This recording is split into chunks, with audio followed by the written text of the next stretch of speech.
What you're seeing on the screen are apples, varying in size, color, shape and condition. Now none of these are perfect, but they still carry enough detail to maintain the illusion. Now these are not handcrafted or sculpted stroke by stroke as you would typically detail the main hero asset of a movie, because these apples were not meant to be centerpiece. But here, the advantage lies in numbers. These secondary objects play an important role in compositions. They appear in large numbers and fill the surroundings in games, movies and animations, giving the scene a much more richer and populated look. As important as it is to sculpt every detail of your main hero, it's just as crucial to know where to skip manual work and use a smarter procedural workflow to mass produce these objects with endless variations that fill the surroundings in large numbers. I just made one apple, but as you might have noticed, it can take on many shapes and colors. Because this isn't just a model, it's a small procedural system, a node tree with embedded parameters that generates the shape of an apple, but nothing is set in stone. Even the tiniest defining detail can shift and change. The combinations of these varying parameters can generate countless results that can fill an entire scene with very little effort. It can also be tweaked for different needs, repurposed for different assets, and refined over time without ever starting from scratch. Now have a look at objects around you. Despite all the diversity in shapes and colors, so many things share the same underlying structure. Everything has something to gain from procedural workflow. For example, one simple node tree for a bottle can generate many different types of bottles. A procedural system for book which generates different books of different dimensions and can stack multiple books easily and fill entire libraries.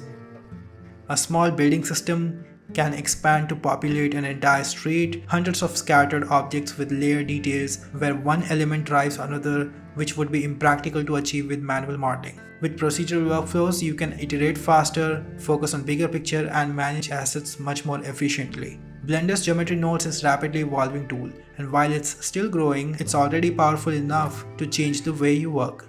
A while ago on YouTube, we created a beginner-friendly introduction series to help you get started with the basics, but geometry nodes are expanding fast and new nodes and features being added all the time. It's already one of the most versatile tools in Blender. It can be used for motion graphics, dynamic effects, environment design, creative tools, procedural asset creation, and much more. To expand our library, we are launching a new course designed to help you think about everyday objects through a procedural lens and turn them into something far more versatile.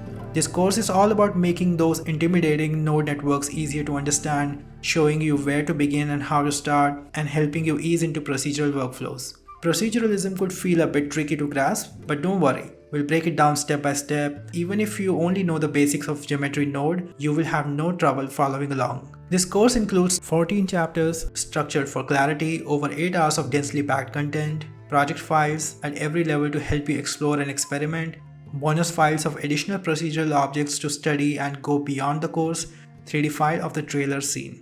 Bonus files are built using the same methods covered in this course, just applied in different ways. They are color-coded, clearly labeled and easy to navigate, making them perfect for hands-on exploration. Think of them as an extension of this course, showing how the same principles can adapt to new forms. And here's what you learn in this course: how to create and modify simple objects using geometry nodes, creating simple networks and repurposing your setup to create different assets without starting from scratch, using geometry nodes, attributes for procedural shading and easy control over assets' material properties, thinking of good starting point for assets, working with different types of setup including simple shapes, organic objects, lathe-based, symmetrical designs, scattered and modular structures such as buildings, deforming shapes using attributes, procedural selections and textures, building multi-part objects with interlinked proportions and reference details, generate countless variations dynamically, finalize assets with material, creating a module that generates low-res geometry and UV for baking process in single click, making a simple interface using gizmos for viewport interactive control, and a theoretical discussion on additional concepts using similar approach, helping you practice these learnings and explore new possibilities. Now think of it like this: we are designing flexible systems, not just models, that save time, adapt effortlessly, and spark new creative possibilities. Now proceduralism isn't new, but it's often overlooked because at first glance, node graphs can seem overwhelming. But once you understand the process, everything changes. You'll gain the ability to explore designs much more freely, generate complex systems, and populate entire scenes in fraction of time. And once you see it in action, you will never go back the old way. In your favorite films and games, you'll start recognizing these procedural systems at work, the repeating building patterns, the scattered debris, the vast forest. These massive scenes are generated intelligently, not built piece by piece. And after this course, you'll not only spot it, you will be able to apply it in your own work. To reach all these exciting possibilities, you will first need to start somewhere. And this course is designed for that, a small step into creating everyday procedural objects. They may be simple, but the skills you will develop will serve as foundation for building much more complex assets in future.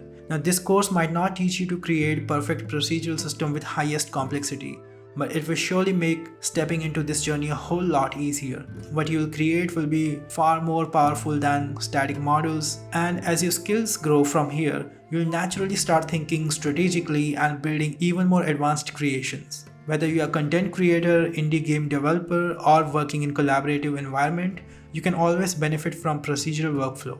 So you can focus much more on creativity rather than repetitive tasks and iterate and explore ideas quickly. To get started with this series, you'll need the basic understanding of how Blender works. If you're just starting out, you can check out our 7-day introduction series on YouTube crossing 5 million views and still going strong. And yes, it's still relevant to current version of Blender.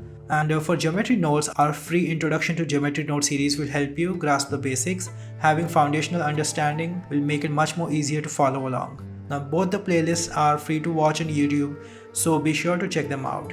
If this sounds like something that could improve your workflow, the course link is in description with an early bird discount.